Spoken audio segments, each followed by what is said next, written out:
Durante décadas, a Copa do Mundo tem sido a organização mais querida e confiável do mundo. E há anos, ela proporcionou uma plataforma para que as melhores equipes de futebol do mundo e seus jogadores competissem ao mais alto nível. A FIFA, também conhecida como a entidade máxima do futebol em todo o planeta. Mas, nos últimos anos, a FIFA tem sido atormentada por uma miríade de escândalos, desde suborno e corrupção até atividades criminosas. Como resultado, seu nome, outrora convertido, foi manchado e sua imagem pública é hoje uma das organizações mais corruptas e odiadas do planeta. Na medida que passamos pela Copa do Mundo de 2022, é cada vez mais importante que os adultos compreendam as questões que afligem a FIFA e as implicações potenciais para o esporte mais popular do mundo. A FIFA, a entidade máxima do futebol, viu sua reputação cair drasticamente nos últimos anos. A companhia, mais respeitada no esporte, seus patrocínios à Copa do Mundo lhe rendem centenas de milhões de torcedores em todo o mundo. Mas, agora seu nome é sinônimo de denúncias de corrupção, suborno e má administração. O que fez com que a reputação da entidade máxima do futebol caísse tão drasticamente? Para responder a isso, é preciso dar uma olhada nos erros que eles cometeram nos últimos anos e seu legado sombrio. Primeiro, eles foram acusados de corrupção e suborno, com alegações de que altos funcionários da FIFA aceitaram pagamentos do Catar e de outros países em troca de sediar a Copa do Mundo de 2022. Em segundo lugar, a organização foi acusada de má administração e muitos argumentam que ela usou seu poder para promover seus próprios interesses, e não os do próprio espetáculo. Por exemplo, a FIFA tem sido criticada por não ter protegido adequadamente os jogadores de jogadas perigosas e por não fazer o suficiente para combater o racismo e a homofobia no futebol. Os olhos do mundo estarão voltados para a companhia para ver se eles estão realmente empenhados em mudar seus caminhos e recuperar a confiança de seus torcedores. Os primeiros sinais da transição da entidade para o autoritarismo começaram em 1978, quando apenas 2 anos antes o governo democraticamente eleito da Argentina foi derrubado pelos militares. Isso deu início a um processo de reorganização, ou em outras palavras, a uma ditadura fascista. A FIFA viu sua oportunidade de legitimar o regime e provar sua superioridade, usando a Copa do Mundo como a ferramenta perfeita. Este foi o primeiro de muitos casos em que o órgão esportivo mundial foi cúmplice de regimes autoritários.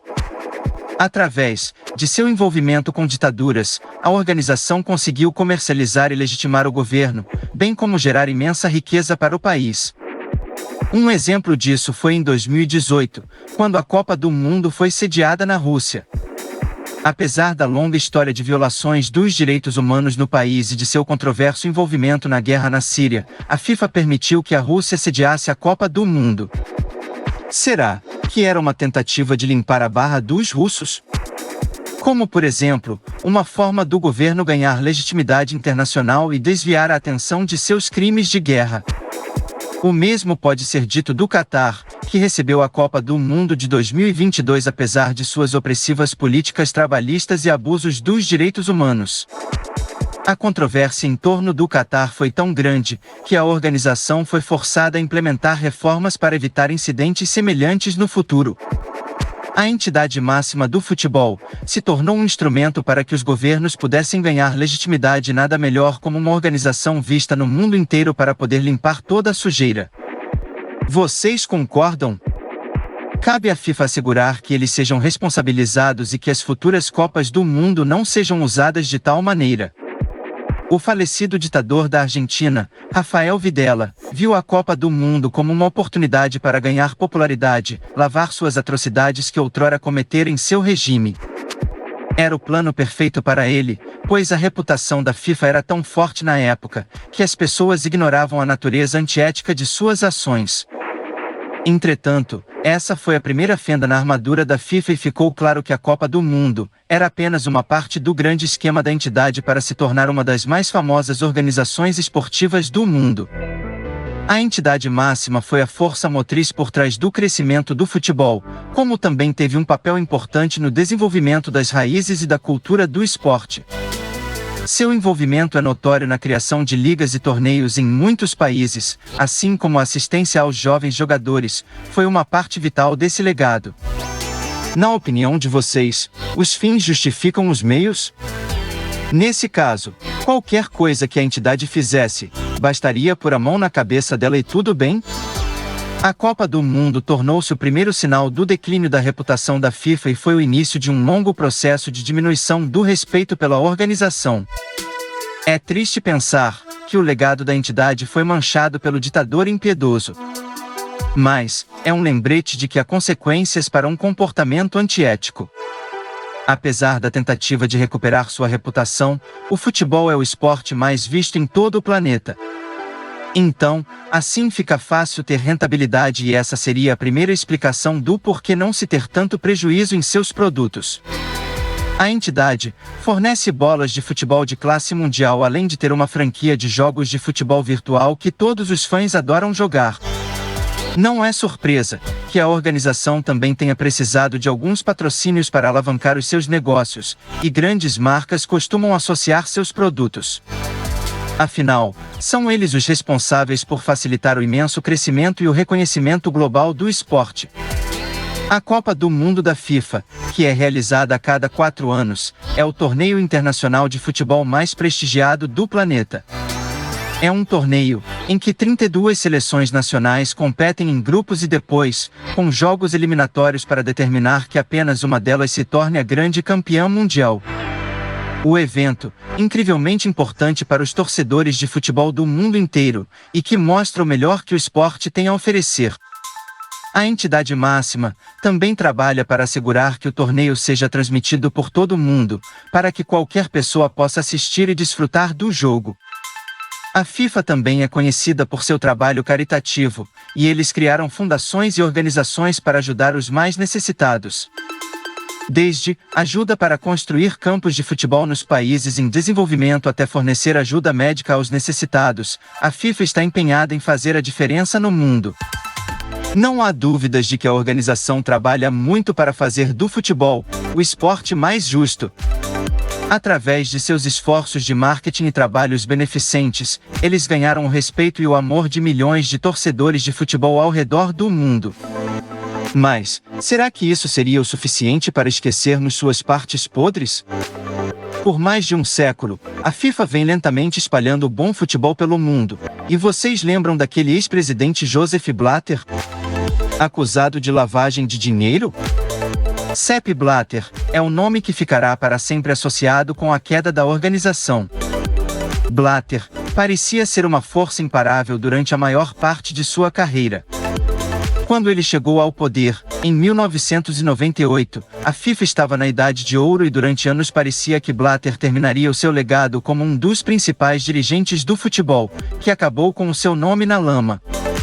Ela serve para lembrar ao mundo que nenhuma organização está a salvo da ameaça de corrupção e ganância e que é necessária vigilância para assegurar que a entidade continue sendo uma força para o bem no mundo do futebol.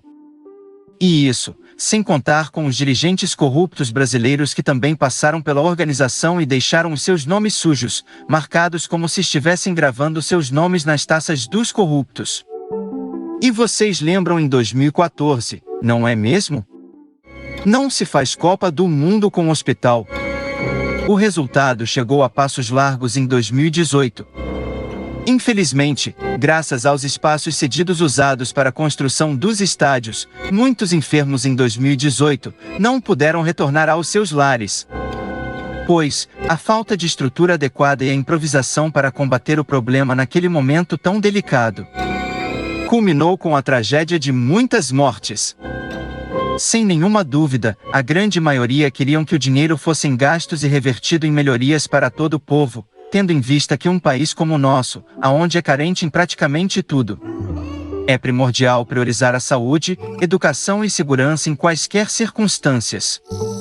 E essa é a verdade, que não te contam sobre o assunto principal dos últimos anos. Isso, sem contar a roubalheira superfaturada para erguerem os estádios. Nunca se viu como estádios ficaram tão caros para serem construídos de uma hora para outra. Mas, como quase todos os rumores, geralmente sempre há alguma verdade para eles. E isso se tornou evidente em 2006, quando um jornalista expôs tudo a público. Quando a FIFA, numa tentativa de assegurar a manutenção de sua reputação, começou a receber relatórios investigativos do jornalista Andrew Jennings. Jennings detalhou todo tipo de acordos em suas obras literárias, os casos sujos e corrupção dentro da estrutura da entidade, que incluía lavagem de dinheiro, suborno e outras atividades ilegais. O livro de Jennings foi um grande alerta para a entidade, e foi somente após sua publicação que a organização começou a tomar medidas para tratar das questões. As corrupções eram tão evidentes, que já não conseguiam empurrar para debaixo do tapete todas as sujeiras e seus escândalos. Desde então, a FIFA decretou várias reformas, com ênfase na transparência e na prestação de contas. Mas, enquanto houver dinheiro e poder em jogo, há sempre um risco de corrupção. Vocês acreditam que a organização está limpa?